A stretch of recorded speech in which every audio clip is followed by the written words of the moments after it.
On Earth, dozens of large tectonic plates and microplates float on top of our planet's asthenosphere.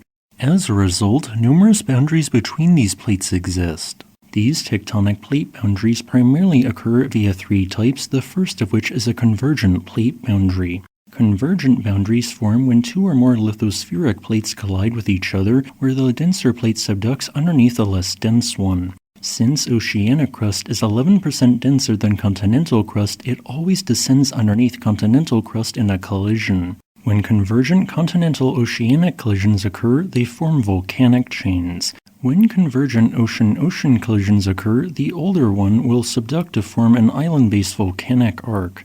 And when convergent continent-continent collisions occur, they form towering mountain ranges on the less dense of the two plates. Divergent plate boundaries occur when two tectonic plates spread apart from one another, causing molten rock to frequently rise between these gaps and create new crust.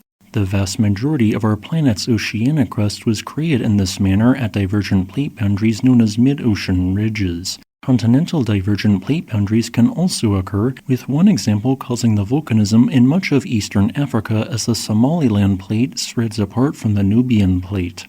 Transform plate boundaries form when plates slide past each other instead of colliding. While many such boundaries are found between dividing segments of mid-ocean ridge segments, they can also result in very lengthy valleys with large strike-slip faults such as the San Andreas Fault.